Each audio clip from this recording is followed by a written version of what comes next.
animation. What happened? All right, welcome back. It's throwing me off. All right, welcome back to Developmental Biology. So today we're going to talk about cells and tissues of the central nervous system.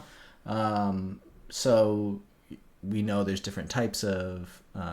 We kind of just got done with a little bit of how the spinal cord is created, and we have like this neural tube, right? So the neural tube's not a final product. It's it's the beginning of the spinal cord, but in essence, the central nervous system is really kind of like the keystone of this development of human development, and we'll talk a little bit later, but it's and a big part of what makes humans human, right? Is like compared to chimpanzees and other primates and stuff is what makes us have advanced thinking and things like that. So we'll focus a little bit more on this. I think we'll do at least one more. This week will be more stuff on neural development. Anyways, so we know that we have the neural tube forming, and then we'll get into how the cells kind of differentiate into different types. So let me get my stuff together. Every time I start like a new recording session, it takes me a minute to get back in the groove here. Okay, so we have these neural epithelial cells, and these are multipotent stem cells from the embryo, and they make up the neural plate and the early neural tube, right? So we've kind of talked about this neural tube development, and the apical surface. Let me get my thing here. Borders the internal cavity, which fills with the spinal fluid, right? So this is like a close-up section of kind of part of the rim of the neural tube. So this apical section here will border the internal part of the tube, which fills with spinal fluid, and the basal surface terminates with these, what are called these end feet of these neural cells. So it's kind of hard to see here, but they kind of like widen out, or a swell, as they say. This is a swelling of the basal membrane that faces the outside of the tube. So this would be like the part going away from the lumen or the internal cavity. And these cells are highly proliferative, so they generate. There's a lot of them. They generate a lot. And then we have these neurons, and so or these specific neurons. So these cells, these are cells that conduct electrical potentials. So you've probably taken physiology, or I don't know how much you talk about anatomy, but these conduct electrical potentials along them that transform these impulses into signals that coordinate bodily functions, right? So me talking with my hands like I do in all my videos, these neurons are firing and telling my hands to do this stuff, right? So the fine branches, branching extensions, like out here, these are called dendrites. Some develop a few dendrites, while others, so like kind of in the last page, there's not this crazy branching, but in this one, this has a lot. We call these dendric arbors. So arbor like tree, so it's like a bunch of tree branches, right? So this is a lot of dendrites on this, or a dendric arbor on this neuron. A lot of them have very few dendrites at birth, but you accrue more during your first year of life. So the first year of life, like development in the womb, and the first 2 years of life, like crazy amounts of like neural growth and development, your brain growing and stuff like that. Having kids, you see like you don't obviously see the neurons themselves, but you see like the amount of intelligence that they gain. It's crazy. Like it's amazing. I'm getting on my tangents, but like their ability. You hear people say, "Oh, you should learn languages when you're young because you just pick stuff up so fast." And this is called fast mapping, according to my wife, who is a child development specialist. So they can like hear something once and then know it. And in my experience, I see this with my kids a lot with stories. I read them a book, like a kid's book, and I'll have only read them the book like once, maybe twice, and they can't read. So I'm like reading through the book, and I'll say, read a sentence and then stop, and they'll know the words. Like they'll have memorized the book after only hearing it like 2 times. It's crazy. Anyways, moving on. And this is all that learning and fast mapping and stuff is a product of their brains growing and this CNS development. In a fully developed human cerebrum, there can be connections between 10,000 neurons with these dendritic arbors like that. So this here specifically is a Purkinje neuron, which has an elaborate dendritic process. Process means something coming off of it, right, from your anatomy terms. If you look carefully, those dendrites, they're not blurry, actually, but those are postsynaptic membrane protrusions called spines that are faintly visible. So it's like you see your big branches, and then if you zoom in, those little hairs are even more little branches coming off of it. So this is a glial cell. So glial cells come in 3 types. They have oligodendrocytes, which insulate axons to ensure the electrical signal does not disperse incorrectly. So we'll see how that process works in a minute. They produce a membrane called the myelin sheath for this purpose, and that goes around the neurons and helps insulate it. It's kind of like insulating on wire, if you know anything about like electrician or electrical, doing a little electrical work, tinkering, as I like to do. Anyways, this sheath is responsible for the longevity of the neuron and leads, and if you remove it, you get it will lead to the development of MS, and so that's one of the things that leads to MS is the deterioration of the myelin sheaths or removal or just lack of development of the myelin sheath. So in the peripheral nervous system, so in the central nervous system, it's these glial cells or oligodendrocytes that do it, and then in the peripheral nervous system, so everything, your nerves in your hands and arms and everything outside of your CNS, the myelination is done by what's called a Schwann cell. So we also have astroglia, and these astroglia were first thought to be the glue that holds the CNS together, but now it's kind of thought that they play an important role in blood-brain barrier response, and specifically in response to inflammation and also like homeostasis and kind of maintaining the brain. And then we have microglia that are kind of these immune cells of the CNS. And they're very modal, so they'll move all over the place. And they kind of go around and engulf dying and broken glia. So those are our types of cells. So let's talk here about kind of neurotransmission. So in this this is a motor neuron. So we have electric impulses, which are these red arrows. So they're received by the dendrites. And then and the stimulated neuron then transmits the impulses through its axon to its target tissue. So the axon being this long protrusion, the dendrite being these little arbors on this side.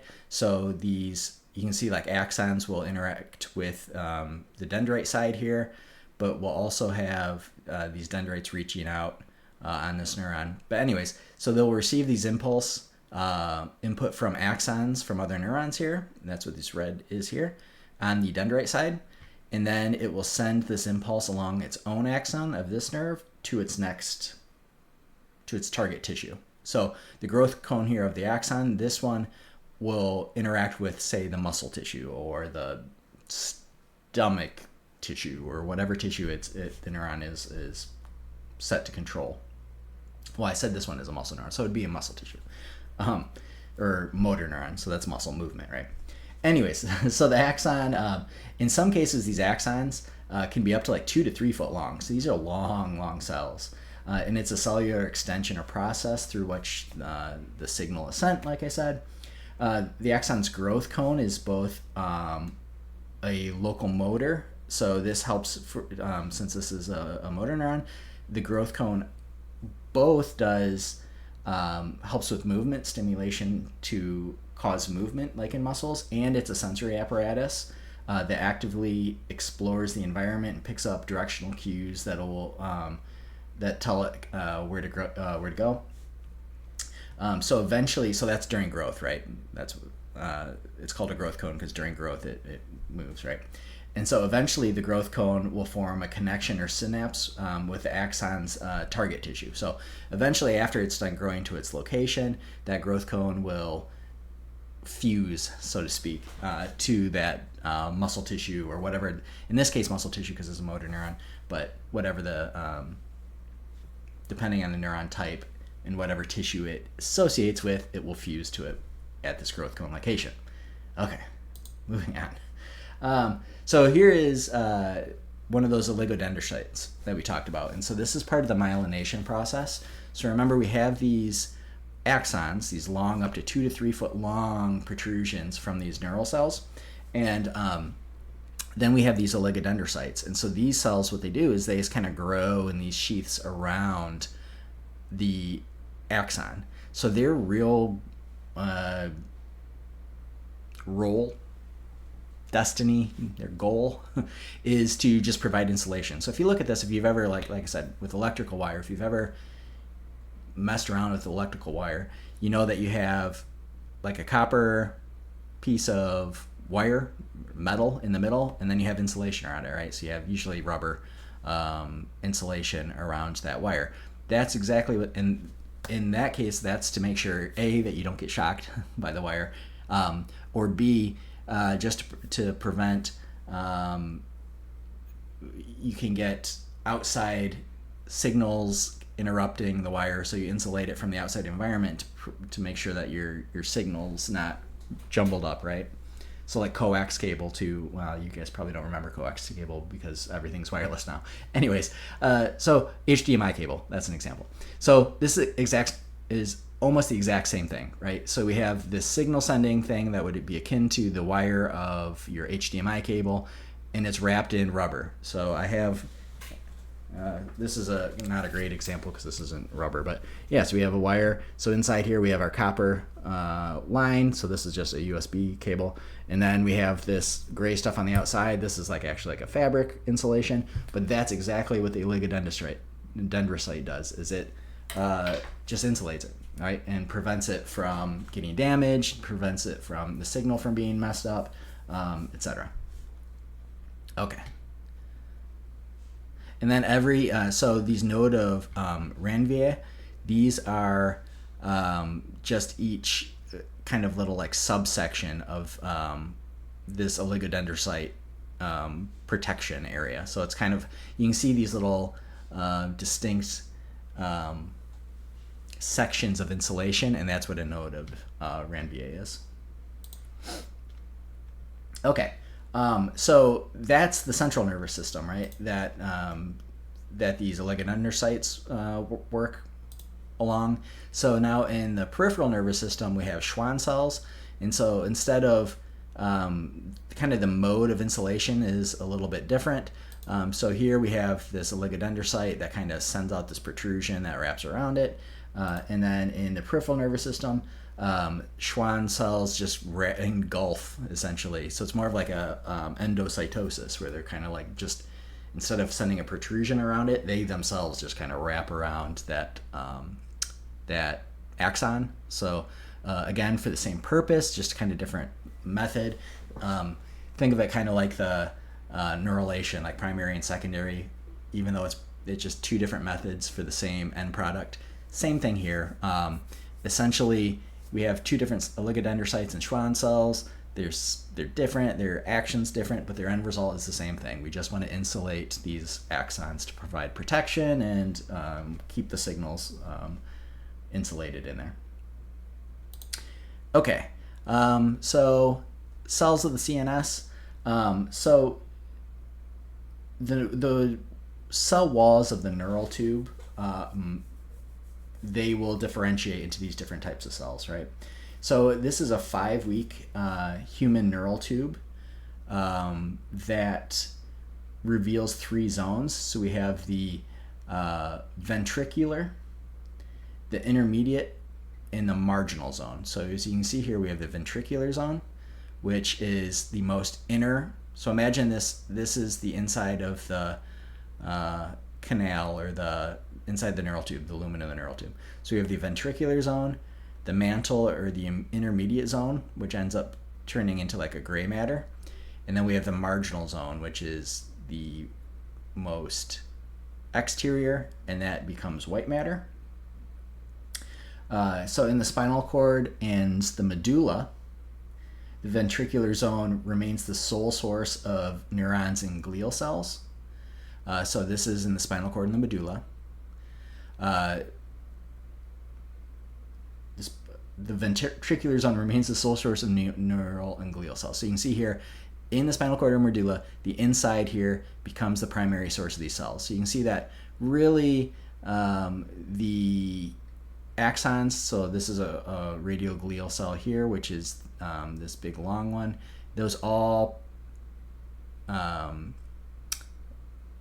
arise from, I couldn't think of a good word for it, arise from the ventricular zone. In the cerebellum, so a different part of the brain, a second mitotic layer, the external granular layer. Let's see, where do we have here? The external granular layer on the very outside here forms at the regions furthest removed from the vesicular zone. So, for the ventricular zone. So we get more different layer output here in the cerebellum. So depending on where this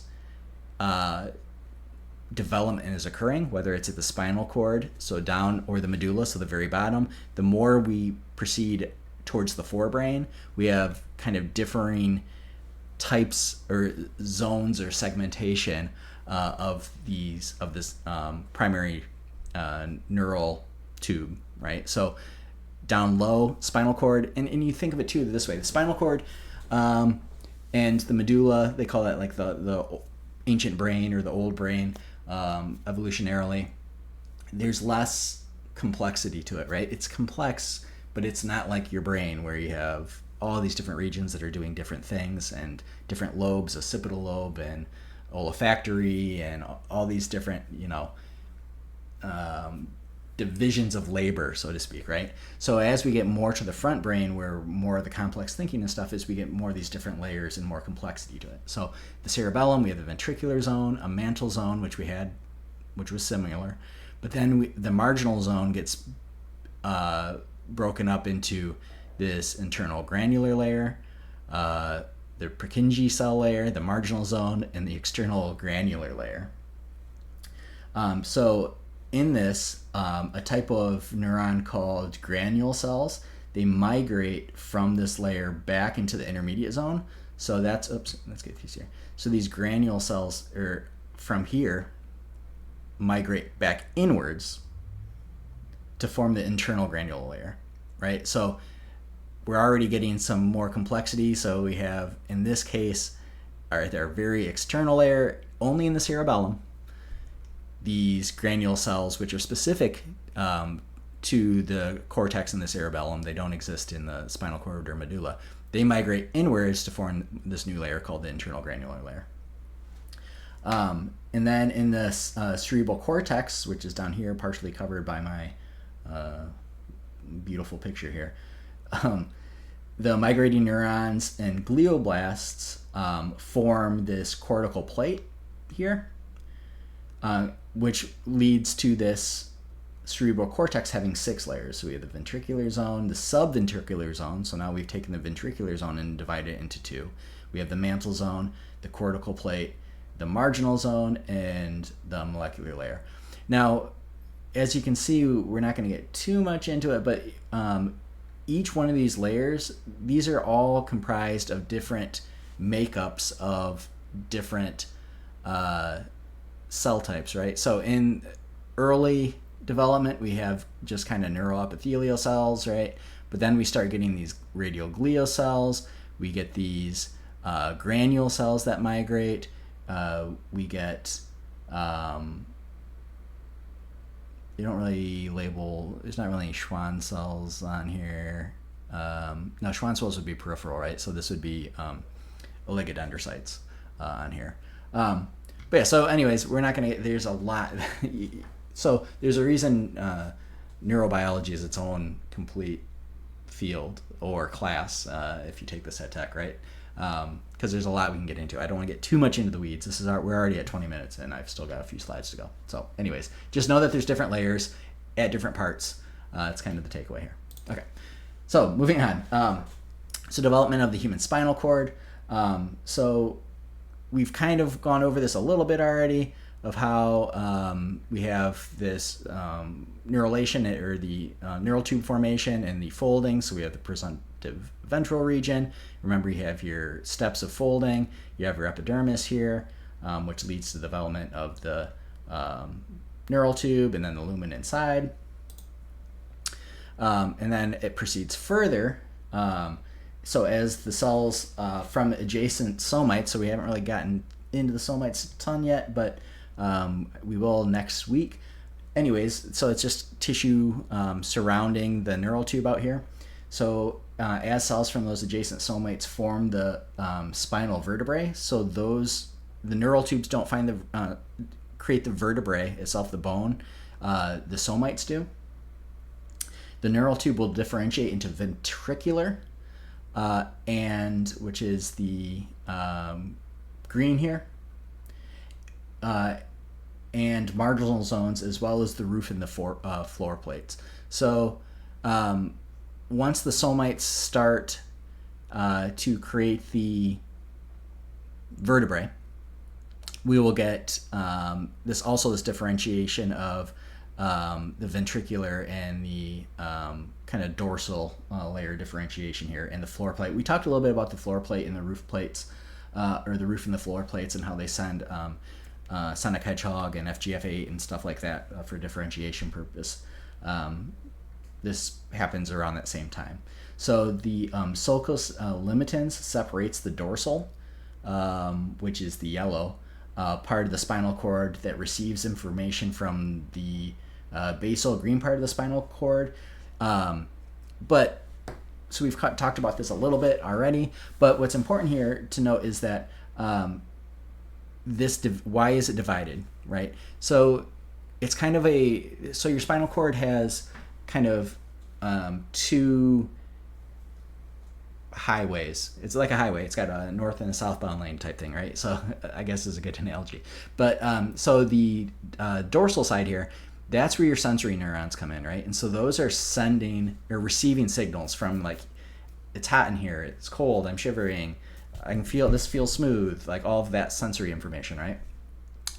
Your ventral side is what sends commands. So me with my hand waving and hand talking, which I never realized how much I did until I have my little picture here on the screen where I'm recording, and I'm like constantly doing this. I don't know if I do this in like in-person lectures or just when I'm recording. Anyways, so that so this division of labor, right? So ventral side gets differentiated, so it's just a little more organized, right? So all your received impulses go into the dorsal side, so the top up here. So that's all your receiving stimulations. Sending commands out is down on the ventral side there. So here's the this is a picture of cerebral organization. So this is showing that the cerebellum has 3 distinct zones, similar to the kind of a neural tube itself, like we talked about at the very beginning. So this is just a sectioning of it, but if we zoomed in, like we have in this picture here, we have the structured organizations of these neurons and glial cells here. So you see we have these granule neurons, we have these glia that are these kind of hot pink colors here. We have the Purkinje neurons here, and that send out these dendritic arbors kind of to the edge. So if we go back, so this is just a zoom in of this little box location here. So you can see that it's like highly structured.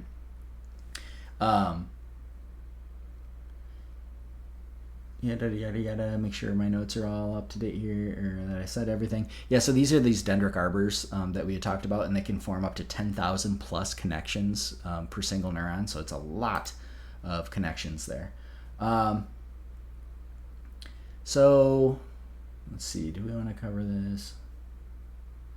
I'm gonna skip this slide actually, for sake of time. I'm at 25 minutes. Okay, so this is the cerebral cortex, and so the cerebral cortex divides into 6 distinct layers, and they all have different functional properties. So this is kind of that division of labor. Remember, human brains are very complex, and that is what leads to increased intelligence for the most part, at least is thought to. So here we have the molecular layer, the outer granule cell, the outer pyramidal cells, the inner granule cells, the inner pyramidal cells. Layer 6 is multiform, then we have the subplate, which is the white matter. But these all have different roles, and you can see in this case here, they all look different, right? So these are all kind of different shaped, or the granule cells are like little granules, right? Little specks. And then we have the pyramidal ones that are kind of triangle shaped. I would assume that's where they got their name. I'm not certain. But for instance, neurons located in layer 4, so that would be this layer here, the inner granule cells, those receive inputs from the thalamus. So neurons in layer 6, which is down here, the multiform, those send information to the thalamus. So in the neocortex, or the cerebral cortex, we have the same thing where different layers do different things, and it's kind of an organization to the brain that helps with increased function and processing, and your brain's a computer, etc. So anyways, this was kind of a little rambly of a lecture. I apologize. Okay, that is it. So we're going to keep doing a little bit more brain stuff in the next video. I'm sorry this one was a little bit long, 27 minutes. Like, I try to shoot for that 25 minutes at the most. So I'll stop rambling right now. Thank you for watching. I appreciate it. I hope you enjoyed, and I'll catch you in the next video.